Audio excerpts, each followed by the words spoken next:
Good morning. आज हम लोग विद्युत चुंबकीय प्रेरण का तीसरा वीडियो पढ़ेंगे, जिसमें हम लोग क्वेश्चन नंबर 13 से लेकर के 18 तक को हल करेंगे। ध्यान से समझें, क्योंकि इधर न्यूमेरिकल्स पर आधारित ऑब्जेक्टिव है और आप सब थ्योरी पढ़ चुके हैं। ध्यान से देखो, क्वेश्चन नंबर 13 कहता है एक चौक कुंडली का स्वप्रेरकत्व 5 हेनरी है। देखो ध्यान से, कहता है एक चौक कॉइल है, उसका स्वप्रेरकत्व 5 हेनरी है। मतलब आपको एल दे रखा है 5 हेनरी। आगे सुनिए, कहता है इससे प्रवाहित धारा 2 एम्पियर पर सेकेंड है। मतलब करंट 2 एम्पियर पर सेकेंड का मतलब हुआ करंट का मात्रक तो होता है एम्पियर, और यहां करंट दे रखा है 2 एम्पियर पर सेकेंड। मतलब करंट परिवर्तन की दर दे रखा है, मतलब डी आई बटे डी टी आपको दे रखा है। डी आई बटे डी टी आपको दे रखा है। डी आई बटे डी टी, डी आई बटे डी टी दे रखा है 2 एम्पियर पर सेकेंड, या 2 एम्पियर सेकेंड इनवर्स भी लिख सकते हैं, जो लिखा हुआ क्वेश्चन में, की दर से बढ़ रही है।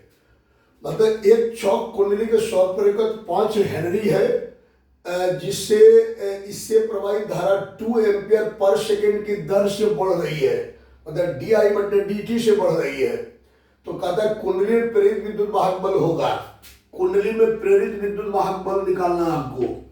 आप एक बार बताओ, प्रेरित विद्युत वाहक बल के इक्वेशन पढ़े हो यार? कहाँ पढ़े हो? चूंकि हम जानते हैं कि क्या जानते हैं बताइए? हम लोग जानते हैं कि चलिए चलेगा, ध्यान दीजिए। क्या जानते हैं? इक्वल टू, कुंडली में प्रेरित विद्युत वाहक बल पढ़े हैं, इक्वल टू क्या पढ़े हैं? माइनस क्या पढ़े बताइए? Equal to minus L D I बटे डी टी। अरे पढ़े कि नहीं पढ़े हैं? स्वप्रेरण के केस में कुंडली में इंड्यूस्ड ईएमएफ पढ़े हैं, ई बराबर माइनस एल डी आई बटे डी टी। अच्छा, ये माइनस क्या है? ये तो डायरेक्शन को बतलाता है माइनस। तो अगर हम माइनस को डायरेक्शन को हटा के चले तो इसको क्या लिखा जाएगा? Equal to L D I बटे डी टी, यही लिखा जाएगा। अब बताइए एल कितना है आपके पास? एल है 5 मल्टीप्लाई डी आई बटे डी टी कितना है? 2 एम्पियर पर सेकेंड। तो ये 2 हो जाएगा, 5 गुना 10 हो जाएगा, 5 गुना 10। और ईएमएफ का मात्रक क्या होता है? वोल्ट ना होता है। तो यही आंसर होगा, अर्थात इसका आंसर डी होगा। क्या होगा आंसर? तो आंसर डी लिख सकते हैं आप। एकदम आसान क्वेश्चन था। चलिए नेक्स्ट क्वेश्चन देखिए, 14 नंबर। कहता प्रतिरोध R तथा भुजा L का एक वर्गाकार सुचालक लूप अपने ही तल में एक समान वेग v से गतिशील है। देखिए क्वेश्चन कहता है कि एक वर्गाकार सुचालक लूप है, कंडक्टर लूप है, जिसका रेसिस्टेंस R है। ये कंडक्टर लूप का रेसिस्टेंस क्या है? R, और इसकी भुजा की लंबाई कितना है? L। इनका रेसिस्टेंस R है, इस कंडक्टर का जो रेसिस्टेंस है वो R है, और इसकी भुजा की लंबाई L है, और ये अपने ही तल में v वेग से चल रहा है। आगे का वेग की दिशा भुजा के लंबवत है। इनके जो वेग का डायरेक्शन है वो इनके भुजा के परपेंडिकुलर है। देखिए भुजा ऐसे है और इसके परपेंडिकुलर इसका वेग की दिशा है। यदि उस स्थान पर एक समान अस्थायी चुंबकीय क्षेत्र B वर्ग के तल के लंबवत हो तो चित्र के अनुसार तो लूप में प्रेरित धारा होगी। अब कहता है कि जहां पर ये वर्ग मोशन कर रहा है अपने तल में, वहां पर एक मैग्नेटिक फील्ड है जो अस्थाई मैग्नेटिक फील्ड है। देखिए एक समान अस्थाई चुंबकीय, अस्थाई मतलब कांस्टेंट, एक समान मैग्नेटिक फील्ड है जो किधर है? अंदर की तरफ। तो कहता है कि इस लूप में करंट कितना होगा। तो एक बात ध्यान दीजिएगा, आप मैग्नेटिक फ्लक्स पढ़े हैं, magnetic flux, magnetic flux phi बराबर क्या होता है, ए फाई बराबर क्या होता है, बी ए कॉस थीटा, तो ये होगा बी ए कॉस थीटा। अब चूंकि क्या कहता है, अगर वो ये ऐसे मोशन कर रहा है कि इसका लूप का जो एरिया होगा वो अंदर की तरफ होगा। अब मैग्नेटिक फील्ड भी क्या है, अंदर की तरफ है। ध्यान दीजिए, ये जो लूप मोशन कर रहा है, किस मैग्नेटिक फील्ड किधर है, अंदर, और इसका एरिया किधर होगा, अंदर होगा। तो मैग्नेटिक फील्ड भी अंदर है, एरिया भी अंदर है, तो यहाँ एंगल कितना होगा, 0 डिग्री। तो यहाँ पुट कीजिए तो 5b, ये मैग्नेटिक फ्लक्स निकाले आप, तो 5b बराबर हो जाए बी ए कॉस 0 डिग्री, और कॉस 0 का मान क्या होता है, कॉस 0 का मान 1 होता है, तो bn हो जाएगा। अब आपको कहा है कि इस लूप से कितना करंट फ्लो होगा। पहले आप ये देखिए कि इस लूप में कितना ईएमएफ पैदा हो रही है। तो लूप में ईएमएफ, लूप में प्रेरित विद्युत वाहक बल, विद्युत वाहक बल, लूप में प्रेरित विद्युत वाहक बल कितना हो जाएगा, ई बराबर, विद्युत वाहक बल के इक्वेशन पढ़े हैं ना, ई बराबर माइनस एन डी फाई बटे डी टी, फराडे के नियम से। क्योंकि इसमें फेरों की संख्या देने रखा है, इसलिए ई बराबर हो जाएगा माइनस डी फाई बटे डी टी। या माइनस क्या है, डायरेक्शन को बतलाता है, तो आप माइनस को हटा के बात कीजिए, तो ई बराबर क्या हो जाएगा, डी फाई बटे डी टी, और फाई यहां क्या दे रखा है, फाई आप निकाले हो डी बी ए अब बटे डी टी। अब आप बताइए यह बी क्या है, कांस्टेंट। देखिए अस्थाई चुंबकीय क्षेत्र है, तो बी क्या है, कांस्टेंट है, और इस लूप का एरिया भी तो हम बदल नहीं रहे हैं, एरिया जितना है उतना ही है, तो बी भी, मैग्नेटिक फील्ड भी कांस्टेंट, एरिया भी कांस्टेंट है। अब जब किसी कांस्टेंट राशि के डीसी आप टाइम के रिस्पेक्ट में कीजिए, क्या होगा, अरे यार कांस्टेंट का डीसी 0 होता है, तो यहाँ ईएमएफ का हो जाएगा, यहाँ बी ए दोनों कांस्टेंट्स का डीसी टाइम के रिस्पेक्ट में 0 हो जाएगा। अब आपको कह रहे हैं इस लूप में करंट कितना होगा, तो लूप में धारा, लूप में प्रवाहित धारा या प्रेरित धारा, लूप में प्रेरित धारा कितना होगा। तो धारा की इक्वेशन क्या होता है, आई बराबर ई बट्टे आर ना होता है, पढ़ाए हैं, देखिए उल्टा करके। तो ई कितना है, 0, तो 0 बट्टे आर इक्वल टू 0 हो जाएगा, तो यही आंसर होगा, अर्थात इसका आंसर होगा डी। तो आंसर डी लिख सकते हैं आप। समझ में आया। आज ये नेक्स्ट क्वेश्चन,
अगला क्वेश्चन क्या कहता है, देखिए अगला क्वेश्चन कहता है, क्वेश्चन नंबर 15, क्वेश्चन नंबर 15 कहता है कि तीन प्रेरित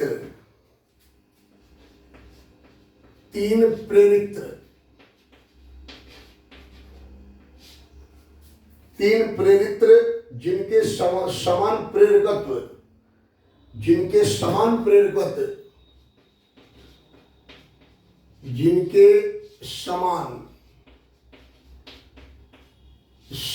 प्रेरकत्व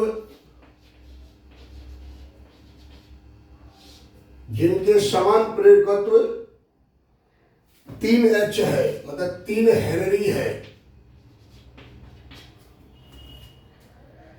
चित्र के अनुसार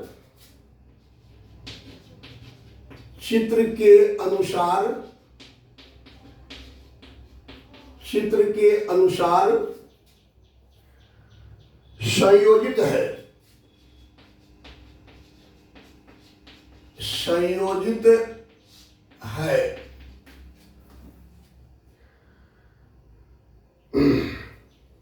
P एवं Q के बीच तुल्य प्रेरकत्व है।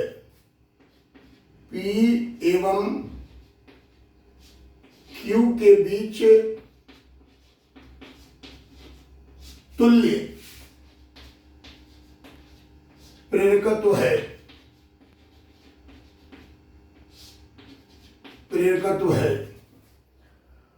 और ये दे रखा है नंबर ए ऑप्शन में 1 हेनरी, बी ऑप्शन में दे रखा है, और पहले फिगर आपको भी फिगर भी दे रखा है, आपको फिगर बना लीजिए। आपको फिगर ऐसे दे रखा है,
पहला ऑप्शन है 1 हेनरी, दूसरा ऑप्शन है 2 हेनरी, तीसरा ऑप्शन है 3 हेनरी और चौथा ऑप्शन है 9 हेनरी। देखो क्वेश्चन क्या कहता है, कहते 3 प्रेरित मतलब कुंडली, देखिए 3 कुंडली दे रखा है। प्रेरित मतलब कुंडली होता है जिनके समान प्रेरकत्व मतलब जिसको आप स्वप्रेरकत्व कर, जिसको एल से दर्शाते उसी को प्रेरकत्व बोलते हैं। समान प्रेरकत्व 3 हल्टज, देखिए तीनों की प्रेरकत्व समान है, 3 हल्टज 3 हल्टज 3 हल्टज। चित्र के अनुसार है, संयोजित है मतलब जुड़ा हुआ है। तो P और Q के बीच तुल्य प्रेरकत्व कहता है कि P और Q पॉइंट के बीच तुल्य प्रेरकत्व कितना होगा। तुल्य मतलब कुल प्रेरकत्व कितना होगा। एक बात समझिएगा, हम यहां लिखते हैं, इसको याद रखिएगा। श्रेणी क्रम में तुल्य प्रेरकत्व होता है L बराबर L1 plus L2 plus L3 और समांतर क्रम में तुल्य प्रेरकत्व होता है 1/L equal to 1/L 1/L1 plus 1/L2 plus 1/L3। जिस टाइप से प्रतिरोधों का श्रेणी और समांतर होता है ना, उसी टाइप से कुंडली का श्रेणी और समांतर होता है। प्रतिरोधों की श्रेणी समांतर समूह में अधिकतम और न्यूनतम प्रतिरोध प्राप्त करते हैं, और कुंडली के श्रेणी और समांतर समूह में अधिकतम और न्यूनतम प्रेरकत्व प्राप्त करते हैं। तो अब आपको एक फिगर दे रखा है, प्रश्न में आ जाइए। प्रश्न से ये दोनों फॉर्मूला याद रखिएगा, इंपॉर्टेंट फॉर्मूला है। प्रश्न से आ जाइए। कहता है कि एक फिगर दे रखा है, पूछ रहा है इस संयोजन की P और Q के बीच तुल्य प्रेरकत्व कितना होगा।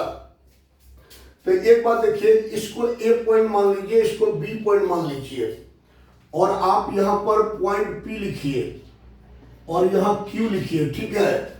और P, एक बात देखिए, इस वायर में एक भी कुंडली जुड़ा हुआ नहीं है, और ना ही इस वायर में एक कुंडली जुड़ा हुआ है, एक भी कुंडली जुड़ा हुआ है। तो अगर इस पॉइंट का नाम, इसका नाम, यहां तो ऑलरेडी P पॉइंट दिया हुआ है, ये है, यहां P लिखिए और यहां पर Q पॉइंट दिया हुआ है। इस पॉइंट को A मान, इसको B, और इस वायर में एक भी प्रेरित नहीं है, और ना ही इस वायर में एक भी प्रेरित है। इसलिए इस पॉइंट को आप Q पर मान सकते हो, A पॉइंट को आप Q पर ले सकते हो, और इस वायर में एक भी प्रेरित नहीं, तो B पॉइंट को आप P पर ले सकते हो, B पॉइंट को P पर ले सकते हो, ठीक है। अब आप प्रेरित देखिए कहां कहां जुड़ा हुआ है। P से A में प्रेरित है, तो P से A में प्रेरित है, इधर से एक प्रेरित जुड़ा हुआ है, ये है प्रेरित, ठीक है, P से A में, है ना। और ये कितना है, 3H। उसके बाद A से B में प्रेरित रहे, A से B में प्रेरित रहे, ये A से B में प्रेरित रहे, प्रेरित मतलब कुंडली, ठीक है। और उसके बाद देखिए कि B से Q में एक प्रेरित रहे, B से Q में एक प्रेरित रहे, यहां पर एक प्रेरित है B से Q में, और तीनों का मान कितना है, 3H है, मतलब 3 हेनरी है। अब बताइए कौन सा क्रम में आ चुका है, समांतर में आ गया ना, और समांतर में फॉर्मूला क्या होता है, 1/L बराबर 1/L1 plus 1/L2 plus 1/L3।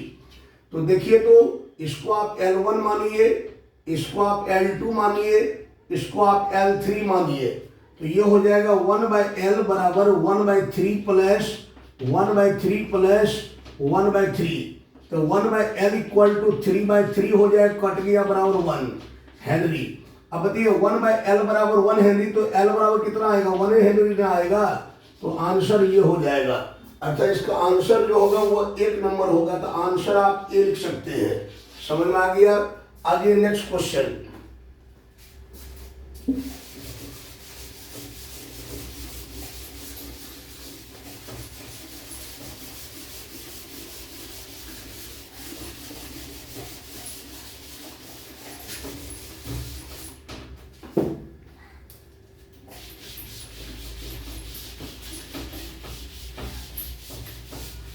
देखिए अगला क्वेश्चन क्या कहता है। क्वेश्चन नंबर 16 है, क्वेश्चन नंबर 16 कहते हैं 1 by epsilon not, sorry, question कहते हैं 1/2 एप्सिलॉन नॉट ई स्क्वायर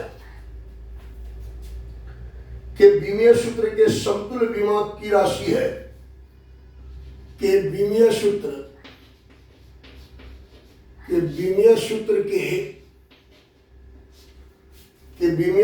के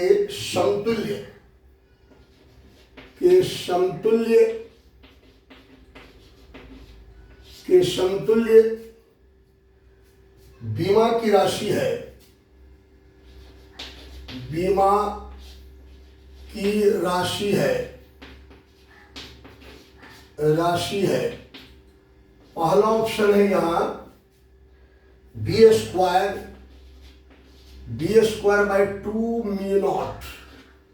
दूसरा ऑप्शन है half B square mu naught. और सी नंबर ऑप्शन है mu naught square by 2b और डी नंबर ऑप्शन है हाफ बी म्यू नॉट का स्क्वायर। ठीक है, आपको यह क्वेश्चन कहता है, ध्यान से सुनिए क्वेश्चन कहता है half epsilon not E square. ये 2018 में ये क्वेश्चन 2018 में क्वेश्चन पूछा हुआ। ये कहता है half epsilon not E square के बीमीय सूत्र के समतुल्य बीमा की राशि है। मतलब आपको एक इक्वेशन दे रखा है half epsilon not E square, अब कहता है इनके बीमा सूत्र किसके तुल्य है। 4 ऑप्शन दे रखा है आपको। पहली बात बताइए ये है क्या, आप ये पढ़े हुए हैं कैपेसिटर चैप्टर है। ये विद्युत ऊर्जा घनत्व है, विद्युत ऊर्जा घनत्व है। ये विद्युत ऊर्जा घनत्व, विद्युत ऊर्जा घनत्व किससे दर्शाते हैं, स्मॉल यू से। और ये कितना है, half epsilon not E square. भैया ये विद्युत ऊर्जा घनत्व है, तो विद्युत ऊर्जा घनत्व का इक्वेशन तो इसी के तुलनात्मक जो इक्वेशन होता होगा उसी के बीमा सूत्र के बराबर होगा। तो इनमें से कौन है ऊर्जा घनत्व। भैया इसमें ए नंबर जो है ये है चुंबकीय ऊर्जा घनत्व। चुंबकीय ऊर्जा घनत्व अभी तुरंत समझाई थी, चुंबकीय ऊर्जा घनत्व पिछला वीडियो में। चुंबकीय ऊर्जा घनत्व, चुंबकीय ऊर्जा घनत्व का इक्वेशन इसको भी यू से ही दर्शाते हैं। क्या होता है, बी स्क्वायर बटे 2 म्यू नॉट। तो भैया ये विद्युत ऊर्जा घनत्व, ये चुंबकीय ऊर्जा घनत्व है। इसका मतलब ये दोनों की बीमा सूत्र तुलनात्मक होगा, इसलिए इसका आंसर ए होगा। तो आंसर आप ए लिख सकते हैं। ठीक है, आगे ये क्वेश्चन नंबर 17। क्वेश्चन नंबर 17 कहते हैं किसी बंद परिपथ का प्रतिरोध 10 ओम है। किसी बंद परिपथ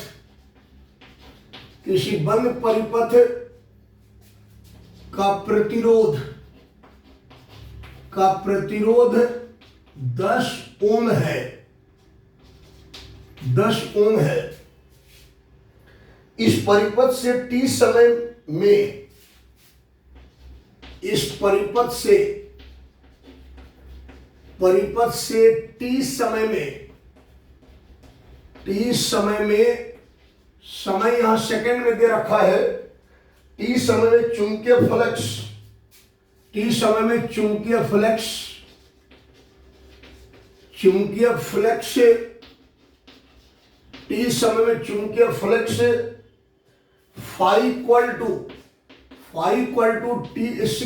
स्क्वायर माइनस 5t + 1 से परिवर्तित होता है। ये वेबर में दे रखा है, से परिवर्तित होता है। चुंबकीय फ्लक्स का ऐसा ही मात्रा क्या होता है, वेबरेल होता है, परिवर्तित होता है, परिवर्तित होता है, परिवर्तित होता है, परिवर्तित होता है। t बराबर 0.25 सेकेंड पर परिपथ से प्रवाहित धारा होगी। सेकेंड पर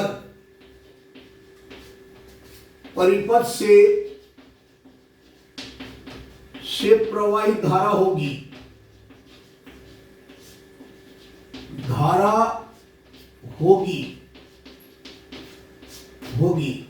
पहला ऑप्शन दे रखा है 0.4 एम्पियर, दूसरा दे रखा है 0.2 एम्पियर, तीसरा दे रखा है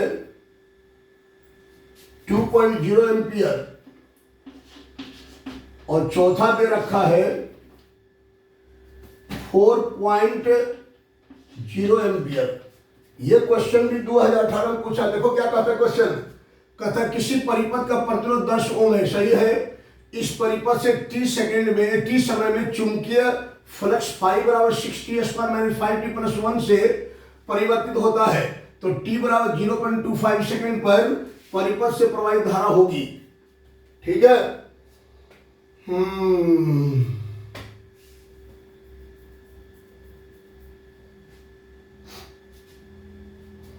आप एक काम करो, आपने ईएमएफ के क्वेश्चन पढ़े हो, क्या पढ़े हो, E बराबर -d∅/dt पढ़े हो नहीं पढ़े हो। माइनस क्या दर्शाता है, डायरेक्शन को। तो आप यहां ये फॉर्मूला लगा पहले ईएमएफ निकाल लो। तो E बराबर कितना है, -d∅/dt। तो आप लिखो d∅/dt। अरे यार माइनस डायरेक्शन को बतलाता है, कोई हम डायरेक्शन से मतलब नहीं है। और फाई कितना दे रखा है, फाई दे रखा है 6t² - 5t + 1। अब बाय का है, बाय है dt। और ये हो जाएगा इक्वल टू, इसका अवकलन करोगे टाइम के रिस्पेक्ट में तो क्या हो जाएगा, 6×12 हो जाएगा t। और यहाँ dt कट जाएगा तो -5 बचेगा और 1 का dc तो 0 होगा। अब आपको टाइम कितना दे रखा है, टाइम दे रखा है आपको, देखो यहाँ 0.25 दे रखा है। तो यहाँ सेकेंड, तो यहाँ पुट करो टाइम। तो E बराबर हो जाएगा 12 गुना 0.25 इतना हो जाएगा। ठीक है ना। ठीक है। अब माइनस कितना है, -5 है। इसको गुना करो तो कितना आ जाएगा, मतलब आप यदि इसको गुना करोगे तो 12 को 12×5 = 60 के 0, आप 12×9 = 24, 36 3 आएगा।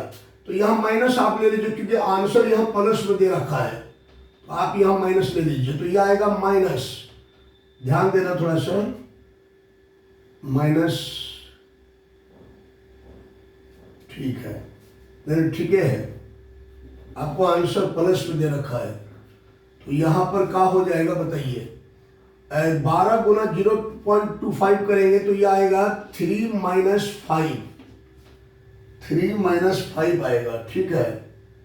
तो जो 12 से कोई भी 0.25 से गुना कीजिएगा तो 3 आएगा, 3 में 5 गया तो -2 हो जाएगा। कितना आ जाएगा, -2 आ जाएगा। ओके, -2।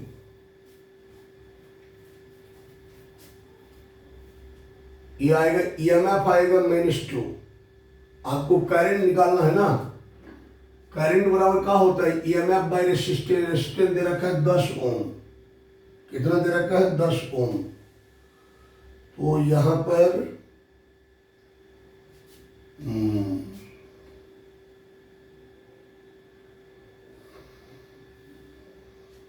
तो E बराबर इतना आया। अब बताइए करंट के इक्वेशन क्या होता है, I बराबर E/R ना होता है, और करंट I बराबर E/R। E कितना है, -2। अब बाय R कितना दे रखा है, R दे रखा है 10 ओम। तो 10 कटेगा बराबर हो जाए -1/5, और इसको भागा दीजिएगा तो ये आएगा -0.2 एम्पियर। इसका आंसर बी होना चाहिए। यहां प्लस में दे रखा है, प्लस में आंसर दे रखा, आंसर आ रहा है माइनस में, -0.2 एम्पियर आ रहा है। ठीक है, जबकि आंसर होगा, कई नंबर है, 17 का बी। 0.2 आंसर दे रखा है, आया कितना है, -0.2। ये कैसे आएगा भैया, डिफ्रेंशिएट करो। यहाँ माइनस लोगे तो तब ये माइनस, अच्छा यहाँ माइनस आप ले लो। करंट का डायरेक्शन भी आपको दिखाना था, माइनस लोगे तो यहाँ माइनस से गुना होगा, ये माइनस से गुना होगा तो क्या होगा, ये हो जाएगा माइनस और ये हो जाएगा प्लस, ये माइनस ये प्लस, तो ये आपको +2 एम्पियर आएगा, मतलब +2 एम्पियर आएगा। अब ठीक है, तो यहां से भागा तो इसका आंसर हो जाएगा बी नंबर। ठीक है, तो आंसर आप बी लिख सकते हो। यहां पर करंट के डायरेक्शन को भी दिखाया गया है, इसलिए वहां पर माइनस लेना है आपको। चलिए लास्ट क्वेश्चन है,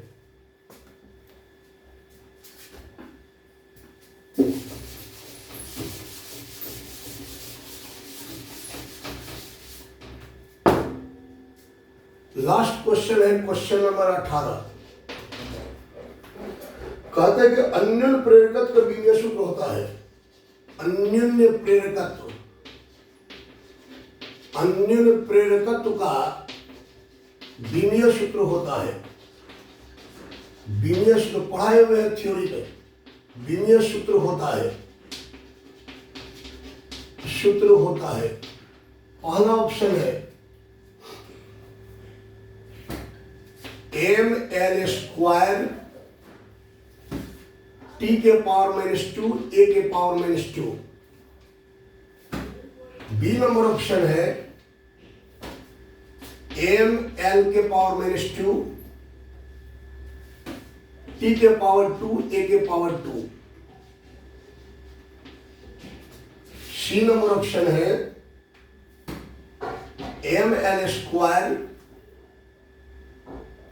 t के पावर -2 a के पावर 2। और डी नंबर ऑप्शन है m के पावर -1 l के पावर -2 t के पावर 2 a के पावर 2। ठीक है, इसका आंसर ए राइट होगा। आपको ये पढ़ाया हुआ है थ्योरी में, तो आंसर ए लिख सकते हैं आप। ml² t power -2 a power -2। आप कहोगे सर कैसे, तो हालांकि ये थ्योरी में पढ़ाया हुआ है। अन्योन्य प्रेरकत्व को है ना, अन्योन्य प्रेरकत्व किसे दर्शाते हैं, m से। m बराबर क्या होता है, n फाई बटे आई न होता है, n फाई। फाई क्या है, मैग्नेटिक फ्लक्स है। फाई क्या है, मैग्नेटिक फ्लक्स। और मैग्नेटिक फ्लक्स का डायमेंशन आपको पता है कि मैग्नेटिक फ्लक्स का डायमेंशन क्या होता है यार। मैग्नेटिक फ्लक्स फाई बराबर क्या होता है, बी ए कॉस थीटा होता है। कॉस थीटा का कोई डायमेंशन नहीं होता, बी है मैग्नेटिक फील्ड। मैग्नेटिक फील्ड बराबर क्या होता है, फोर्स बाय एम नॉट। तो ये ए बाय एम नॉट हो जाएगा। फोर्स का डायमेंशन क्या होता है, M L T power -2। Area का होता है l² और डिवाइडेड बाय एम नॉट क्या है, ध्रुव सामर्थ्य इसका होता है ए एल। तो एक एल तो यहां से कट जाएगा, m l² t के पावर -2 और a ऊपर जाएगा तो a ऊपर जाते a के पावर -1। ये होगा इसका किसका, मैग्नेटिक फ्लक्स का डायमेंशन। तो m इक्वल टू इसका डायमेंशन हो जाएगा m l² t के पावर -2 और a के पावर -1। नीचे क्या है, करंट। करंट का डायमेंशन a होता है, तो m बराबर m l² और t के पावर -2 a ऊपर जाते a के पावर -2 हो जाएगा। यही इसका डायमेंशन होगा, तो आंसर तो ए राइट हो जाएगा। और इसी के साथ विद्युत चुंबकीय प्रेरण का सभी ऑब्जेक्टिव खत्म हो चुका है। अब हम बात करेंगे अल्टरनेटिंग करंट, प्रत्यावर्ती धारा का ऑब्जेक्टिव पढ़ेंगे नेक्स्ट क्लास में। आप तैयारी करें, जहां प्रॉब्लम होता है आप कमेंट करके भेजें। जो ऑब्जेक्टिव हम हल करते हैं, अगर जो ऑब्जेक्टिव आपको प्रॉब्लम होता है उसको कमेंट में भेजें, हम फिर से आपको समझा देंगे।